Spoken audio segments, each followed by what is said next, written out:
Hello and good morning everyone. I welcome all of you to the latest lecture of definite integration. My name is Aqib Siddiqui और हम लोग start करते हैं integration definite integration का lecture number 1। तो आप लोग पेन और कॉपी उठा लीजिए और हम लोग शुरू करते हैं। This is your lecture number 1। देखिए स्टूडेंट्स, इंटीग्रेशन में हमने आप लोगों को बताया कि इंटीग्रेशन का मतलब होता है समेशन। समेशन मतलब छोटे छोटे dx तक को सब जब इकट्ठा करके हम लोग जोड़ देते हैं तो उसे क्या बोलते हैं कि हमने उसको इंटीग्रेट कर दिया। डिफरेंशिएशन का मतलब होता है किसी बड़े फंक्शन को या किसी फंक्शन को तोड़ना, और इंटीग्रेशन का मतलब होता है सारे टुकड़ों को जोड़ देना। अब जैसे मान लीजिए कि हमारे पास एक L लेंथ की रॉड है, पहले देख लीजिए, नोट बाद में कर लीजिएगा। मान लीजिए ये X लेंथ की रॉड है, ठीक है। इसका जो सबसे छोटा टुकड़ा होगा dx, ठीक। अब मान लीजिए कि हम सारे इसको टुकड़ों में तोड़ दिया हमने, dx करते करते करोड़ों अरबों की तादाद में इसको हमने तोड़ दिया। अब आप ये समझिए कि अगर हम यहाँ पे ये सिंबल लगाते हैं तो इसका मतलब क्या है, summation of all infinitely small components. मतलब कि अगर हम ये कहते हैं समेशन dx तो आप कहते हैं सर ये x आंसर आएगा, क्योंकि सारे टुकड़ों को जब जोड़ दोगे तो क्या आएगा, x आएगा। मान लो ये L होता, ये dl होता, क्या आता, L आता। P होता, dp सारे dp को जोड़ दोगे तो क्या आएगा, P आएगा। लेकिन ये हमारा एक इनडेफिनेट इंटीग्रेशन है, दैट इज व्हाई यहाँ पे हम लोग C लगाते हैं। डेफिनेट का मतलब होता है बेसिकली हमें पता होता है कि हमें कहाँ से लेके कहाँ तक जाना है, मतलब कहाँ से लेके कहाँ तक जोड़ना है। मान लो कि यहाँ पे हमारा A पॉइंट होता और यहाँ पे B होता, यहाँ C होता, ये D होता और ये आपका E होता। तो अब हमारी डिमांड ये है कि हम केवल A से लेके B तक ही चाह रहे हैं, तो आप यहाँ पे लगा दोगे A और ये B और ये dx, तो यहाँ पे क्या होगा x और ये B और ये A। तो यहाँ पे कांस्टेंट नहीं आता, तो याद रखिएगा there is no constant in case of definite integration. अब देखिए डेफिनेट इंटीग्रेशन करने का तरीका क्या है। जैसे मान लीजिए कि A से लेके B तक कोई चीज गई है और यहाँ पे कोई f' है जिसको इंटीग्रेट होना है। क्योंकि आपको अच्छे से पता होगा, अगर डिफरेंशिएशन पढ़ा है तो अगर किसी फंक्शन का डिफरेंशियल करते हैं तो वो फंक्शन बदल के f' हो जाता है, ये बात पता होगी। जैसे मैं कहूँ कि मैंने किया d/dx ऑफ x क्यूब, ये क्यूबिक फंक्शन है, इसका डिफरेंशियल क्या आएगा 3 टाइम्स x², ये क्वाड्रेटिक बन गया। जैसे मैं कहूँ d/dx ऑफ x² है, तो ये क्या है, क्वाड्रेटिक फंक्शन है, तो ये क्या बन जाएगा 2x, तो ये क्या बन गया, लीनियर फंक्शन बन गया कि नहीं बन गया। तो फंक्शन बदल जाता है, रहता x का ही फंक्शन है लेकिन फंक्शन की कह सकते हो क्वालिटी बदल जाती है, ठीक।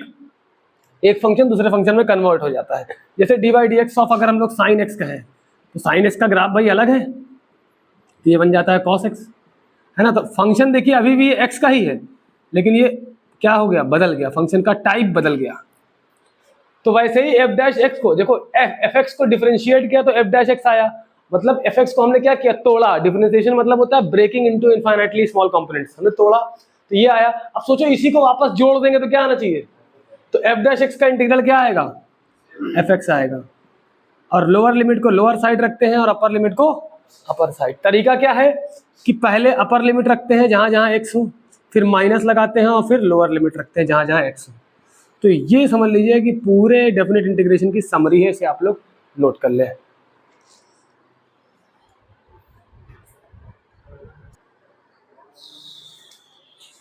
तो स्टूडेंट चलिए हम लोग पहला क्वेश्चन करते हैं रिलेटेड टू डेफिनेट इंटीग्रेशन। जैसे मान लीजिए हमको दिया है, लोअर लिमिट दिया है 0 और अपर लिमिट दिया है π/4 और sec x को इंटीग्रेट करना है, ठीक।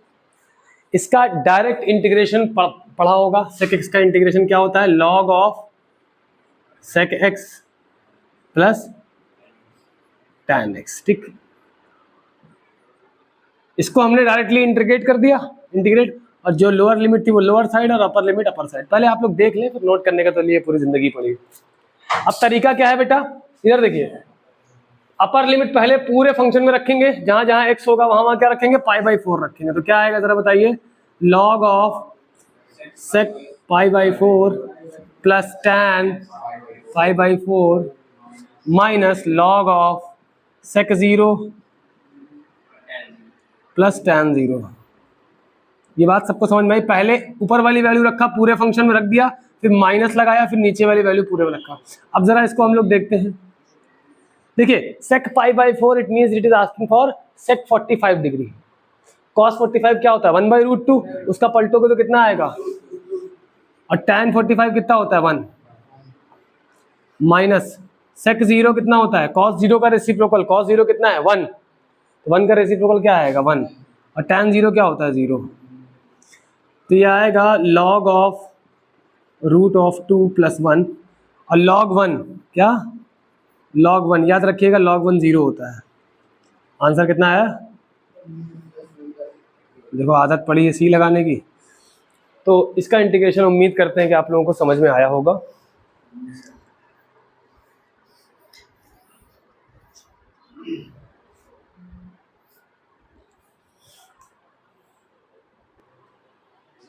चलिए नेक्स्ट क्वेश्चन, क्वेश्चन नंबर 2 क्या है, 2 से लेके 3 तक x dx upon x² + 1।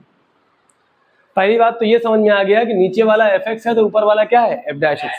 Integration को सॉल्व करने के लिए कुछ एक्स्ट्रा नहीं करना है यहाँ पे, जैसे इनडेफिनिट में कर रहे थे वैसे ही सॉल्व करना है, वैल्यूज तो बाद में रखनी है। कुछ जगहों पर बहुत सारी जगहों पर प्रॉपर्टीज लगेंगी तो वो मैं बाद में बताऊंगा, लेकिन जनरल क्वेश्चंस में क्या है कि इसको नॉर्मली जैसे वहां सोचते थे इंटीग्रेशन को सॉल्व करने के बारे में, वैसे ही यहाँ भी सोचना है आपको। नोट मत करिए, देख लीजिए। तो देखिए इसका डिफरेंशियल ऊपर मिल जाएगा नहीं मिल जाएगा, तो नीचे वाले को हम लोग अगर टी मान ले तो क्या आएगा 2x dx बराबर 1 dt। तो हम लोग क्या करें, पुट या पुटिंग x² + 1 = क्या आएगा t, इधर x के रिस्पेक्ट में, इधर t के रिस्पेक्ट में क्या आएगा 2x, इधर लगा दो dx, इधर क्या आएगा 1, इधर लगा दो dt। तो x टाइम्स dx बराबर 1/2 dt। बोलिए भाई, अब हमारा ये पूरा सिस्टम t में ट्रांसफॉर्म हो गया। x ds की जगह क्या ले सकते हैं हम 1/2, यहाँ 1 dt, और इसकी जगह क्या ले सकते हैं t। तो 1/2 क्या आएगा log ऑफ mod t आएगा, mod मतलब पॉजिटिव वैल्यू केवल लेनी है, ठीक है बेटा। अब देखिए 1/2 log t की वैल्यू x² + 1। अब क्या करना है,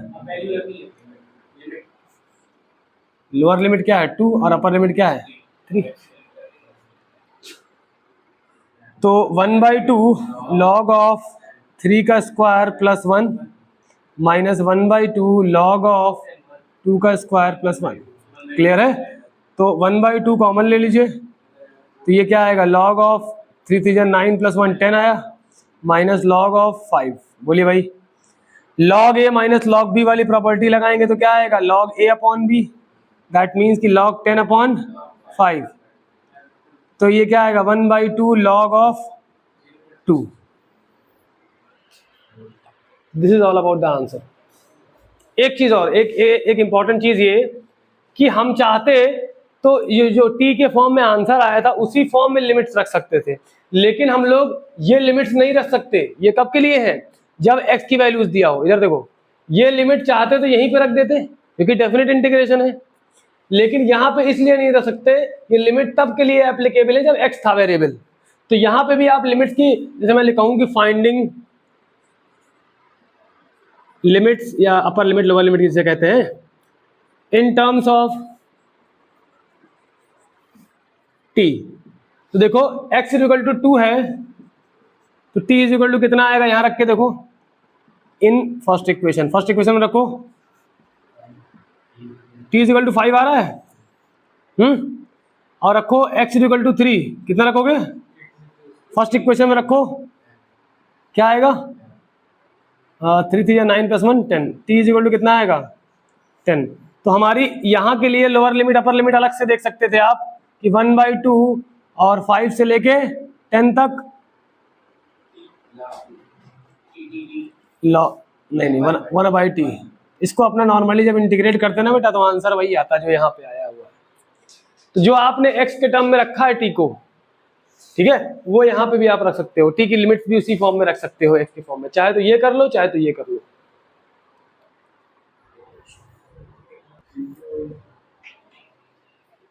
देखिए तीसरा क्वेश्चन हम लोग करने जा रहे हैं 1/e से लेके e तक 1 dx upon x log x की पावर 1/3।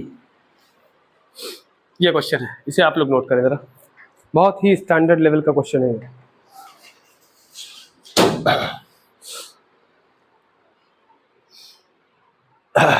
नोट हो गया? 1/e से लेके e तक जाना है इसलिए। ओके, चलिए नॉर्मल वही इनडेफिनेट इंटीग्रेशन वाली सोच रखनी है। देखो log x को अगर x मान लेंगे ना, log x को t मान लेंगे तो 1/x dx चला जाएगा। क्या करेंगे यहाँ पे, पुटिंग या put log x is equal to t, इस साइड x के रिस्पेक्ट में डिफरेंशिएट, इस साइड t के रिस्पेक्ट में, इधर लगा दिया dx और इधर लगा दिया dt। देखिए ये dx अपॉन x या 1/x dx क्या हो गया, 1 dt हो गया कि नहीं हो गया बताइए। और log x इधर क्या माना है, t मतलब t की पावर 1/3 होगा यहाँ पर। अभी पावर जब ऊपर जाएगी तो ये होगा t की power -1/3 dt log x, sorry x की पावर n+1 अपॉन n+1 लगा दो, -1/3 + 1 अपॉन -1/3 + 1 कितना आएगा, t की पावर 2/3, ये आएगा t की पावर 2/3 अपॉन 2/3। इसके अलावा तो कुछ नहीं आ रहा है, ये आएगा 3/2 t की पावर 2/3। ठीक है, अब जो t की वैल्यू थी 3/2,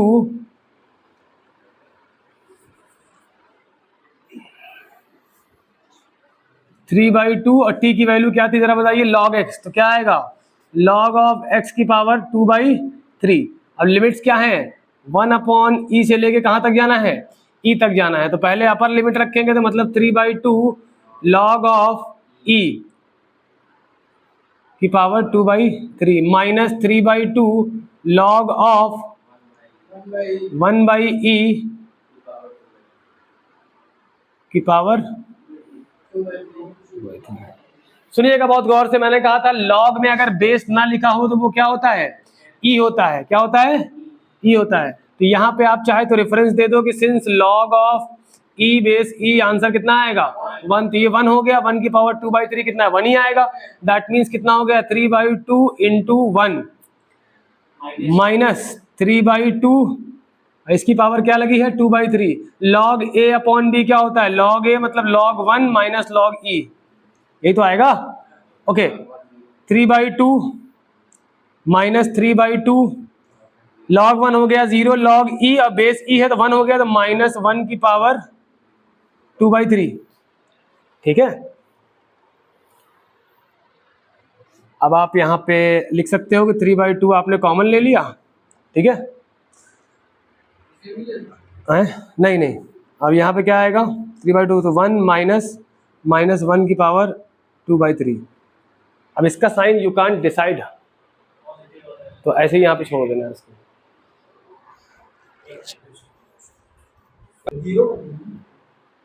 बेसिकली थोड़ा सा यहाँ पे ये मिस्टेक हुई कि हमें यहाँ पे लिखना चाहिए था ये 1 की पावर 3/2, 2/3 कितना होना चाहिए। ठीक है, ये भी आएगा 1 की पावर 2/3, ये कट जाएगा तो 0 आ गया, तो 3/2 इंटू 0, तो ये आंसर 0 आएगा इसका। नोट कर लें इसको।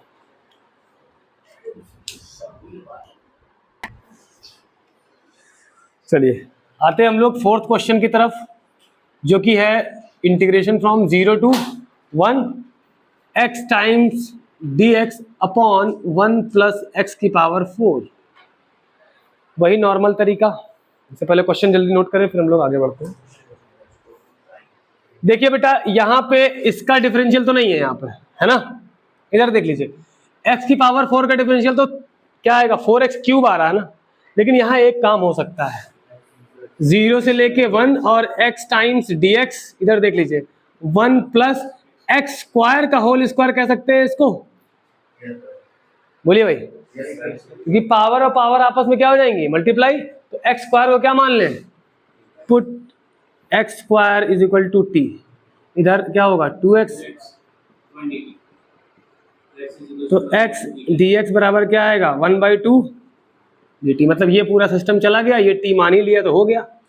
क्या होगा बताइए जरा, 1/2 तो बाहर रहेगा और ये क्या होगा, इसके जगह क्या आया है dt, 1 dt, 1/2 dt ना, तो 1 इंटू में एज्यूम कर सकते हो, नीचे क्या आएगा 1 प्लस टी, एक्स स्क्वायर की जगह टी और उसका स्क्वायर लगा हुआ है, बोलो भाई और 1/1 प्लस वेरिएबल का स्क्वायर या 1/1 प्लस टी स्क्वायर क्या होगा, tan इनवर्स टी होगा।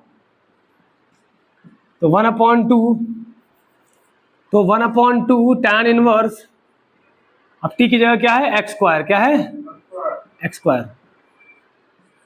अब वैल्यू क्या है, 0 से लेकर कहां तक जाना है, तरीका क्या है, पहले अपर लिमिट रखो 1/2 tan इनवर्स एक्स स्क्वायर मतलब 1 का स्क्वायर 1 माइनस 1/2 tan इनवर्स 0। तो 1/2 tan इनवर्स 1 कितना होता है, π/4 कितना होता है, क्योंकि यहाँ पे आप लिखोगे tan 45 degree, 45 degree is equal to π/4, तो tan इनवर्स और tan कैंसिल हो जाएगा, π/4 जिंदा बचेगा। tan ये tan 0 होता है तो 0 आएगा, 0 into something is 0, that means the whole answer will be π/8।